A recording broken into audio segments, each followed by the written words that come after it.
No One Knew the Burden, narrated by Dr. Judith Ogweno. Do you want to know the burden?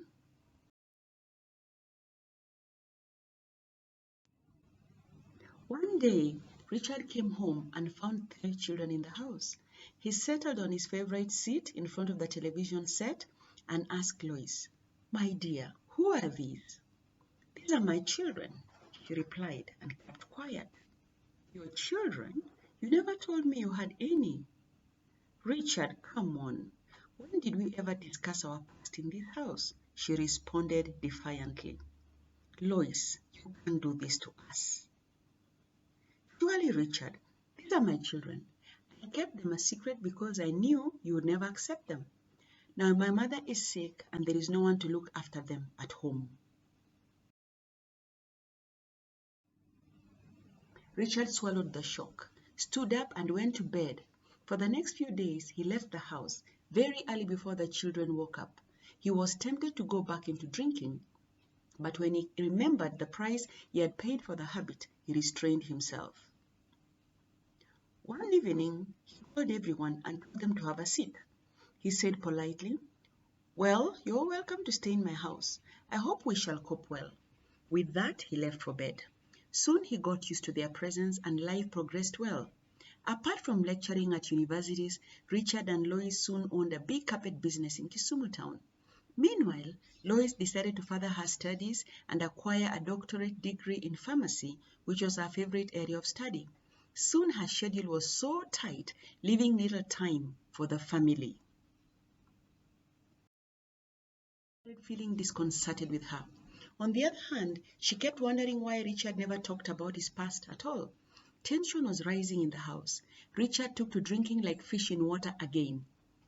He would drink and drive home, but would be unable to walk from the car to the house. Oftentimes, he found himself called in the car at 3 in the morning.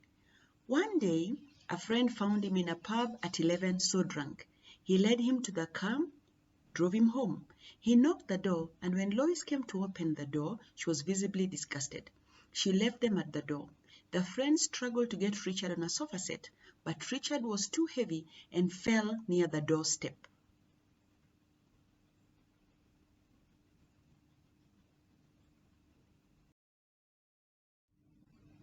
The friend, frustrated, left him there. Richard woke up to find himself as cold as cemented floor during the rainy season. He promised he would reform his ways. He looked at the time. It was 7 o'clock in the morning. He walked to the bedroom and was about to take his towel to go bathe when he saw a note on the bed. "Richard, I'm extremely tired of this life. I've tried my best. I am through. Bye. Lois." Richard fell by the bed and buried his head in his hands and started weeping and repenting of his sins and responsibilities over the years he had been with Lois. When he finally sat up, he almost jumped out of his skin. Right in front of him was Lois staring at him. She had listened to every word he had said. He was thoroughly embarrassed. "Yes, I hope you mean your words," she said and walked out of the room. He followed her out to the living room. "Surprise, Dad! It's your birthday! And also April Fool's Day!" shouted the three children. Richard was thrown into more shock. By the time he recovered, he was being asked to cut a cake, a very beautiful one. Each of the children fed him with a piece of the cake. He hugged the children. He then looked at Lois, who was standing behind them.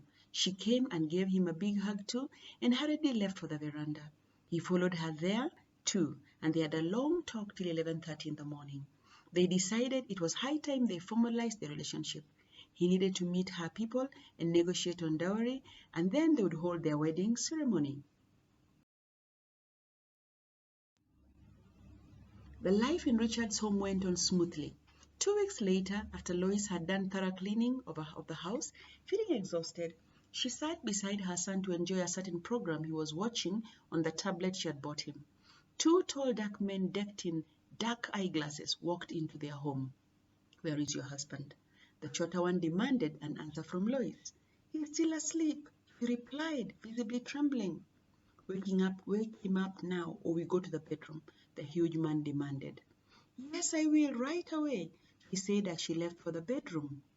By the time she reached the staircase, they overtook her. She had a gunshot. Oh no!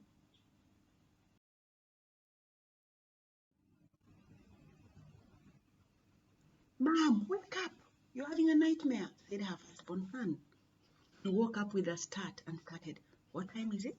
Where's that man? Which man, ma'am? It's 10 o'clock in the night, responded the younger child.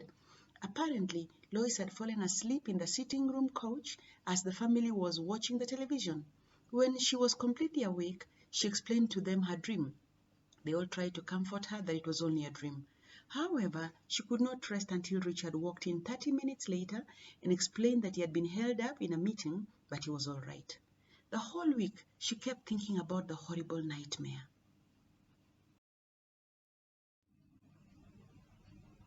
A week later, at around 6 in the evening, two policemen came to her house to inform her that her husband had been arrested on his way to Nakuru with illegal drugs.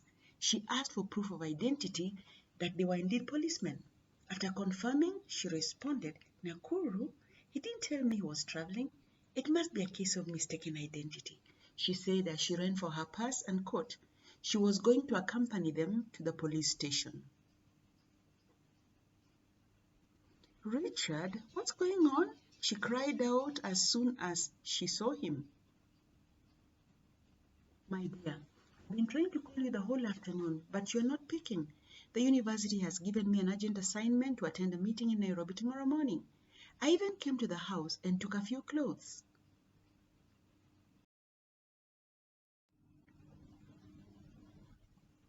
She took out her phone and checked. Indeed, there were over 20 missed calls from different people. She had kept her phone on silent when in the meeting and had forgotten to turn it on afterwards. So what are these accusations about drug trafficking? She inquired desperately. No, dear, you know I don't do drugs, he responded. Stop lying to your wife, the officer responded. With that, they led him away and asked her to come back the following day. By 7:30, she was already at the police station waiting for its opening at 8. Richard and the rest were led to the court where they were produced to the judge. It came out that Richard was involved in a syndicate where members delivered stolen items to various destinations. This happened to be his first attempt. Lois was utterly shocked. Richard was given a bail of 500,000 shillings, which he could not raise at that time. He was therefore remanded pending investigations. 4 months later, Richard was found guilty and jailed for 5 years. Lois asked herself as she headed home, what will I tell the children? Richard, what is it that you lacked that led you to do this? Every time the children asked for him, she gave excuses that he was in a journey. Until one day, the older son found her crying. She then let the cat out of the bag.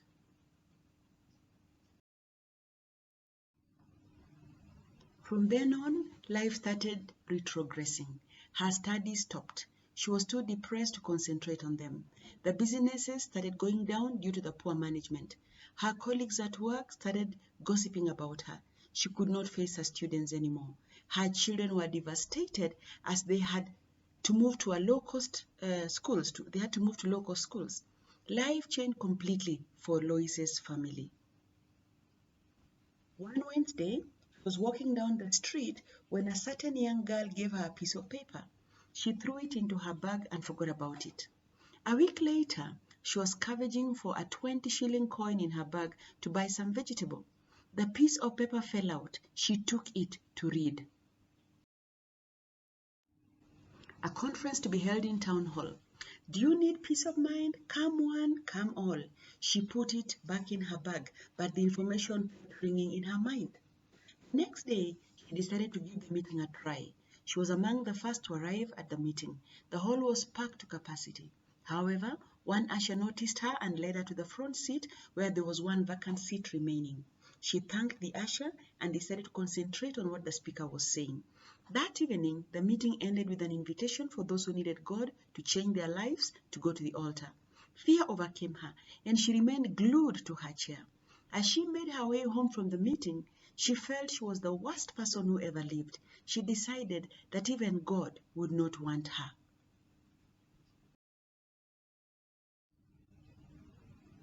So the next day, she spent locked up in her room. The children's attempt to get her to eat was futile.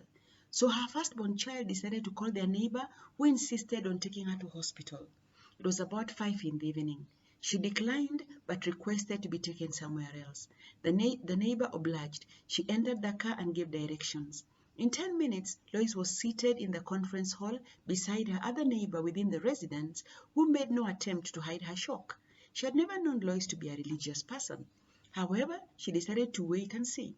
At the end of the service, Lois was among those who went forward for prayers. When she came from the altar, she hugged the neighbor who was still in a daze as to what was happening. When they left the building, Lois explained what was going on, and with a smile on her face, "I now feel I have the strength to fight this battle." The rest of the way, she did not say much. When they reached the house, she thanked the neighbor and went to her children's bedroom. Mother and children could be seen hugging one another with so much joy. She did not realize she had kept the children up past midnight. Fortunately, the next day was a Saturday, so there was no school for the children. Years moved very fast. 4 years and 9 months had passed since Richard had been jailed. Lois had never gone to see him at all. That Saturday, she decided to go and see how he was doing. Join me for more next time. Thank you.